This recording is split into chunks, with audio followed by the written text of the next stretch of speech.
রাষ্ট্রপতি জিয়া রহমান সাহেব সেই ওনার শাসনামলে বলে এই খাল কাটা কর্মসূচি চালু করেছিলেন।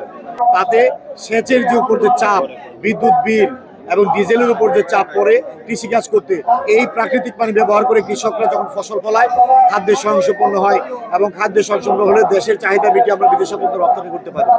আমরা আসলে আজকের যে কর্মসূচিটা, এটা আমরা প্রায় 53টা জেলায় একটা পাইলট প্রকল্প হিসেবে আজকে শুরু হচ্ছে।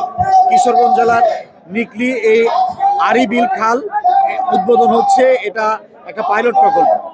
আমরা 5 বছরে 20,000 কিলোমিটার খাল খনন করব। এটা অবশ্যই পানি যতটুকু জায়গা খাল খনন করতে না, স্থানীয় নদী বা বিলের সাথে সংযোগ স্থাপন করব। প্রকৃত অর্থে খাল খনন করাটাই আমাদের উদ্দেশ্য, শুধু একটা নিছক একটা কর্মসূচি নয়, লোক দেখানো নয়। প্রকৃত অর্থে যাতে এলাকার মানুষের এই পানি কৃষি কাজে সহ মৎস্য বিভিন্ন কাজে আমাদের এই খাদ্য উৎপাদনে সহায়ক হয়, এই কারণে খাল খনন। আমরা অবশ্যই পানির প্রবাহটা কানেক্টিভিটি করে দেব, সেটা খালের সাথে হোক, বিলের সাথে হোক আর নদীর সাথে হোক, এটা আমরা করব।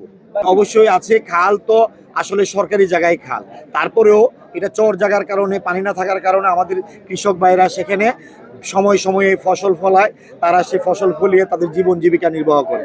আমরা তো জনবান্ধব সরকার, জনগণের সরকার, অবশ্যই কৃষকদের যেখানে ক্ষতি হবে আমরা এই বিষয়টা খেয়াল রেখেই আমরা এই কর্মসূচি এগিয়ে নিয়ে যাব। মাননীয় সংসদ সদস্য কিশোরগঞ্জ সদরের মাজার ভাই এখানে আছেন। আমরা ইতিমধ্যে জেলা প্রশাসন সহ প্রশাসনের সাথে কথা হয়েছে।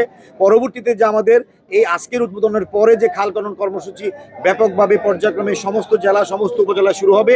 এর মধ্যে কিশোরগঞ্জ সদরের প্রথম প্রায়োরিটি থাকবে নরসন্দা। অবশ্যই আমরা এটাকে আবার সেই প্রাচীন, সেই আগের রূপে আমরা ফিরিয়ে দিতে চাই।